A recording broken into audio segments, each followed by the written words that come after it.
Assalamualaikum Sobat MZF Bertuah. Jumpa kembali di channel kesayangan kita. Oke sobat, kali ini saya sedang berada di Kandis, Kabupaten Siak, Provinsi Riau. Saya ingin mengajak sobat untuk melihat bagaimana cara pembuatan pupuk alami. Barangkali sobat yang mempunyai tanaman-tanaman sudah cukup banyak menggunakan zat-zat kimia untuk pupuknya, ternyata hasilnya pun masih belum nampak ataupun masih kurang. Ini ada pengalaman dari salah seorang tokoh di Kecamatan Kandis, Pak Fauzi. Ini kita langsung nanti akan menjumpai beliau. Kebetulan beliau telah mempraktekkan membuat pupuk alami. Sangat sederhana dan sangat mudah untuk dicari bahan-bahannya. Nah, dan ternyata ketika beliau menggunakannya untuk tanaman beliau, dalam hal ini kelapa sawit, sebenarnya juga bisa untuk tanaman-tanaman lain seperti mangga, buah naga, jambu madu, sirsa, semuanya bisa sobat. Tapi contohnya ketika digunakan untuk kelapa sawit misalnya, kita tahu kelapa sawit cukup sulit untuk dipupuk sobat ya, atau pemupukannya tidak sembarangan. Ternyata yang tadinya itu daunnya itu kuning atau kurang bagus menjadi hijau dan bagus. Nah ini tentu salah satu terobosan sobat. Barangkali ada yang sudah mengetahui dan ada yang belum. Nah inilah kita ingin share, ingin berbagi, mudah-mudahan bermanfaat. Stay tune di MZF Bertuah. Yuk kita langsung ke tempat Pak Fauzi. Kebetulan beliau telah standby menunggu kita. Assalamualaikum Pak Fauzi, apa kabar ini? Waalaikumsalam, alhamdulillah sehat. Beliau ini big boss sobat. Mertua saya. Oke, kali ini kita akan menanyakan kepada Pak Fauzi langsung. Ini, wah ini banyak nih peralatannya nih. Ada apa aja nih? Ini apa Pak Fauzi? Ini adalah air cucian beras. Air cucian beras yang mana? Cucian beras. Coba kita lihat. Cucian beras. Yang ini ya. Kita lihat dulu sobat. Jadi ini adalah air cucian beras sobat. Biasanya kan ibu-ibu sering tuh habis mencuci beras dibuang saja airnya. Jangan sobat, ternyata bermanfaat. Kita lihat ini, air cucian beras menjadi salah satu bahan untuk membuat pupuk alami ya Pak Fauzi ya. Pupuk organik cair. Salah kita sobat. Pupuk organik cair. Oke, ini air beras. Kemudian apa lagi nih Pak Fauzi? Kemudian air ini, nah bahannya dulu. bahannya terdiri dari tetes tebu. Oh, tetes tebu. Tetes tebu.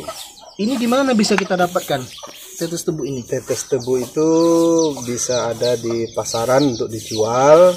Di toko-toko apa? Di toko-toko ternak dia ada tetes tebu. Tetes tebu namanya sobat. Seperti madu. Saya kira tadi madu, udah hampir saya minum sobat. Ternyata bukan, tetes tebu. Oke, kemudian ada M4. M4.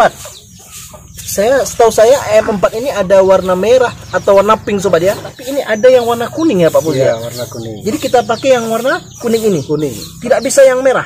Tidak bisa. Yang pink itu. Penggunaannya yang lain, untuk yang lain. Jadi kita gunakan yang warna kuning ini sobat.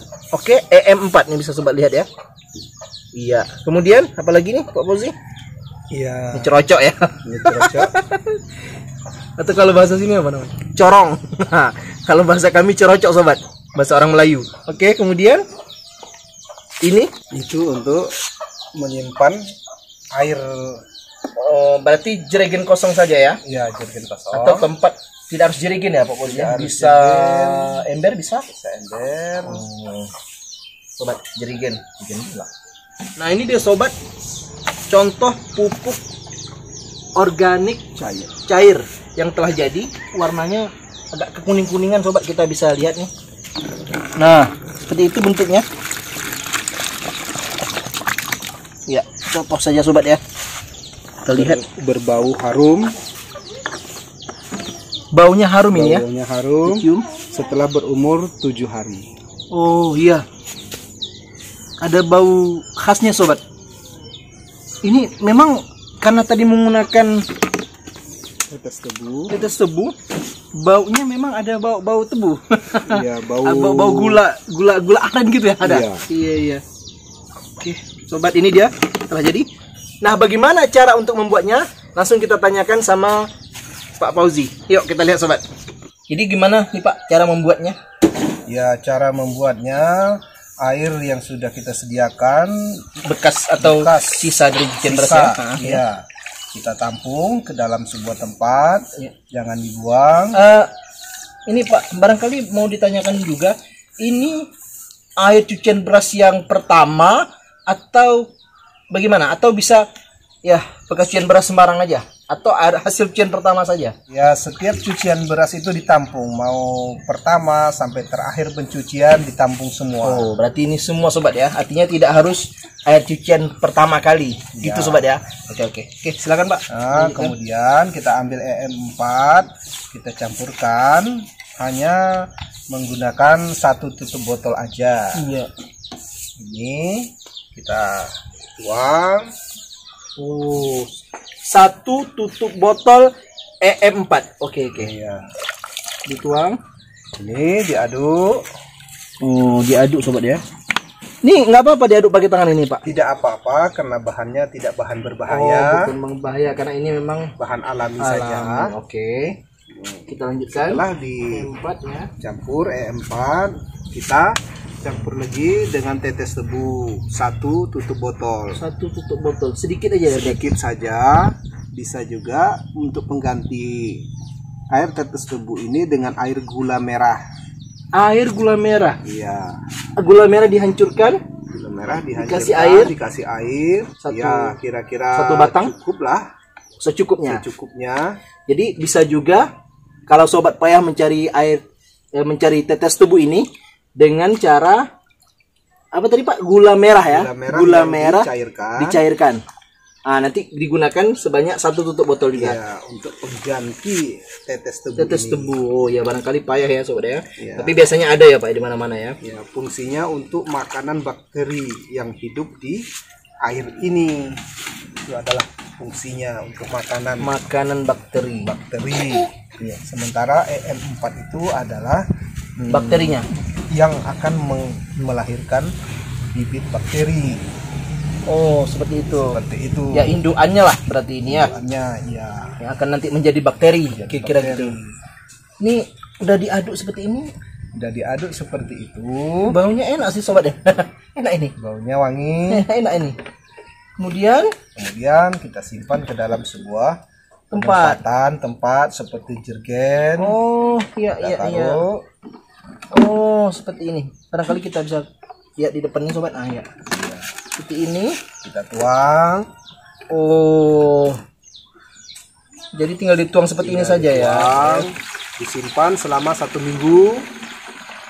Setelah berumur 1 minggu, dia akan menjadi bakteri yang hidup di dalam. Jadi sobat, setelah kita tuang seperti ini, kita simpan selama seminggu.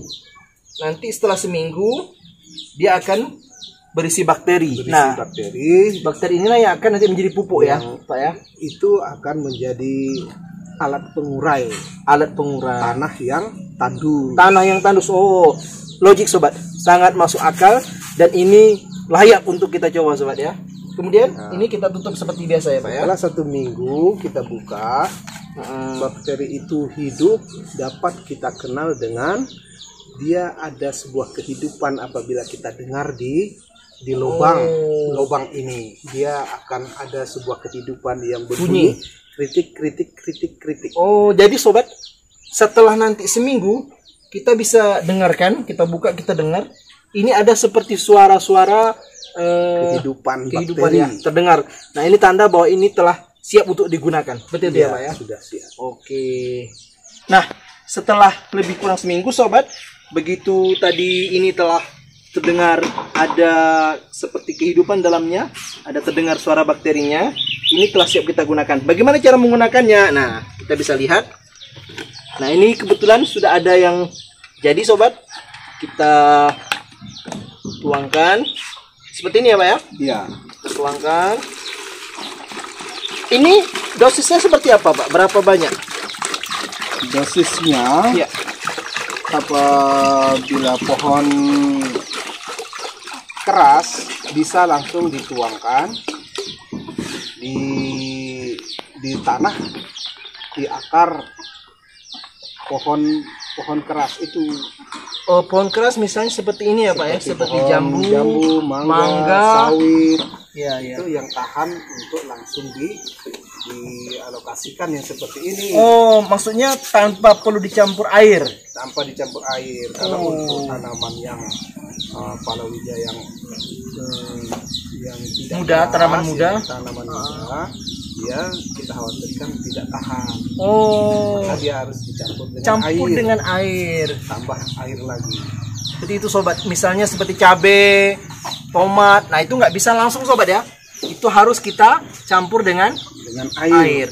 Nah, untuk banyaknya, berapa banyak kita perlu menyiramkan ini? Berapa liter kira-kira? Berapa liter? Sebenarnya tidak ada dosis yang berlebih, karena itu adalah sebuah bakteri yang menjadi bahan pengurai bagi tanah. Artinya secukupnya.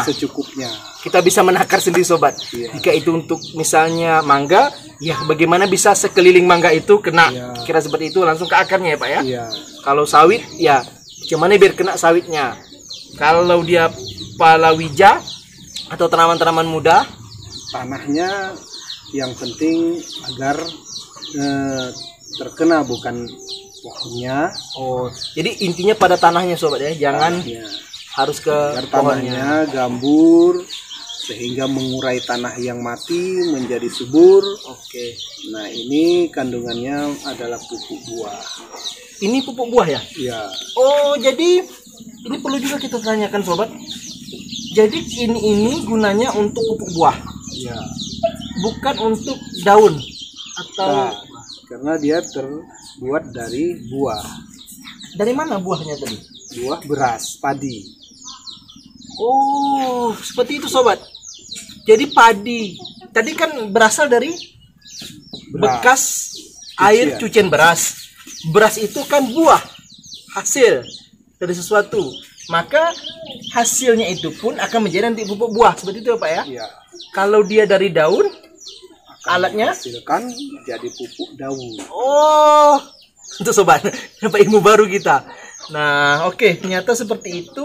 Berarti kita tinggal siramkan saja pupuk ini sobat. Sekali lagi, untuk yang tanaman keras bisa langsung kita siramkan. Untuk yang palawija atau tanaman muda seperti cabai, tomat dan lain sebagainya, kita campurkan dulu dengan air. Perbandingannya setengah-setengah atau gimana kalau untuk campur dengan air Pak? Ya bisa misalnya satu gayung 3, satunya air pupuk ini, bakteri ini, tiganya air biasa. 1:3 sobat ya. Kalian untuk menyiram palawija. Untuk palawija. Kalau untuk tanaman keras tidak perlu kita campurkan. Menarik sobat, yuk kita lihat langsung kita praktekkan bagaimana cara menyiramnya sobat ya. Gambarannya. Oke. Nah, ini sobat kita ada pokok pisang yang masih muda lah bisa dibilang seperti itu. Nah, ini juga bisa kita langsung siram sobat, langsung dengan ini. Karena dia cukup tahan untuk menerima pupuk ini. Oke sobat, kita langsung seperti yang Bapak sampaikan tadi, kita siram. Ini langsung kita praktekkan sobat ya. Kita siram seperti ini. Nah, jadi tidak ke batangnya sobat ya, tapi ke tanahnya. Nah, sekelilingnya seperti itu, sehingga nanti bakteri yang ada ini akan menguraikan tanah menjadi subur. Kalau subur, sobat tahu sendiri, pasti insya Allah dengan izin Allah ini pun akan subur. Gitu sobat ya, mantap. Oke sobat, demikian tadi tutorial ataupun cara bagaimana kita membuat pupuk alami atau pupuk apa tadi Pak Fauzi? POC, pupuk organik cair. POC, bukan VOC sobat ya.